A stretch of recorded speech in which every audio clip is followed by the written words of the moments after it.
കൂട്ടുകാരെ, കൊച്ചു കൊച്ചു കുസൃതികളും സന്തോഷങ്ങളും ഇടകലർന്ന പക്ഷിഗ്രാമത്തിലേക്ക് അവൻ ചില ലക്ഷ്യങ്ങളോടെ കടന്നുവന്നു. എന്റെ അമ്മച്ചി, സിംഹമോ? ഇതെന്താ ഇവിടെ? നിനക്ക് കിട്ടിയതൊന്നും പോരെ? എനിക്കൊരു പ്രധാന കാര്യം പറയാനുണ്ട്. എന്തോ പുതിയ ഉടായിപ്പുമായി വന്നതാ? എന്റെ പൊന്നു ചേട്ടന്മാരെ. ചേട്ടന്മാരോ? ഇവനിതെന്തു പറ്റി? ഇവിടെ നമ്മുടെ ഗ്രാമത്തിൽ ഒരു സിംഹം വന്നിട്ടുണ്ട്. ഞാൻ എന്റെ കണ്ണുകൊണ്ട് കണ്ടതാ. സിംഹമോ? കാക്കേ, ഇവനെ എത്രയും പെട്ടെന്ന് ചൂളൻപാറയിലെത്തിക്കേണ്ട സമയമായെന്നാ തോന്നുന്നത്. കൊക്കേ, നീ വേറെ ആരെങ്കിലും പോയി പറ്റിക്ക്, ഞങ്ങളെ വിട്ടുപിടിക്ക്.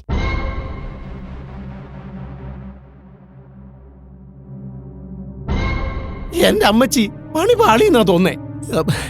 ഇത് കുറുക്കനെ നാട് കടത്തിയതുപോലെയല്ല, എളുപ്പമല്ല. ഇവൻ എല്ലാത്തിന്റെയും കഥ കഴിച്ചേ പോകൂ. നമുക്ക് പറന്ന് നാട് വിട്ടാലോ? വിഡ്ഢിത്തം പറയാതിരിക്കുകേളാ. ഈ പക്ഷിഗ്രാമം വിട്ട് നമുക്ക് പോകാൻ കഴിയുമോ? മാത്രമല്ല, പറക്കാൻ കഴിയാത്ത സഹജീവികളുമില്ലേ ഇവിടെ? അവരെ സംരക്ഷിക്കേണ്ടത് നമ്മുടെ കടമയല്ലേ? ഇനി ഞാൻ ആലോചിച്ചിട്ട് ഒറ്റ വഴി മാത്രമേ കാണുന്നുള്ളൂ. എന്താണാവോ? നിങ്ങൾ ബുദ്ധിപരമായി എന്തെങ്കിലും ചെയ്ത് സഹജീവികളെ രക്ഷിക്ക്. ഞാൻ തൽക്കാലം അയൽ ഗ്രാമത്തിലേക്ക് പോകാം. സിംഹം സ്ഥലം വിട്ടാൽ എന്നെ അറിയിക്കണേ. നീ കൊക്കുകൾക്ക് അപമാനമാണടാ. എത്രയും പെട്ടെന്ന് എന്തെങ്കിലും ചെയ്തില്ലെങ്കിൽ നമ്മുടെ പക്ഷിഗ്രാമം ശവപ്പറമ്പാകും. ഒരു കാര്യം ചെയ് കേളാ, നീ ധൈര്യമുള്ളതുപോലെ അഭിനയിച്ചിട്ട് ആ സിംഹത്തിന്റെ അടുത്തേക്ക് ചെല്ല്.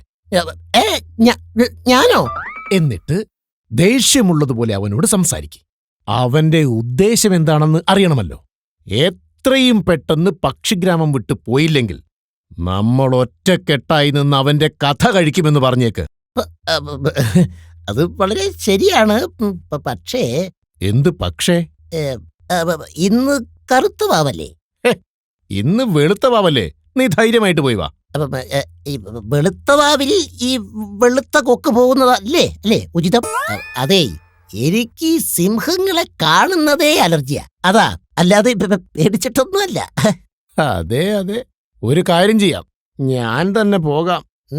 നീ ധൈര്യമായിട്ട് പോയിട്ട് വാ. ഞാനിവിടെ തന്നെയുണ്ട്. ഓ, ഏതോ ഒടങ്കൊല്ലി സിംഹമാണെന്ന് തോന്നുന്നു. എടാ സിംഹമേ. എന്തരപ്പി, സുഖങ്ങളൊക്കെ തന്നെ? ഒരുത്തരെയെങ്കിലും കണ്ടല്ലോ, സമാധാനം. അയ്യേ, ഇതെന്താ ഇങ്ങനെ?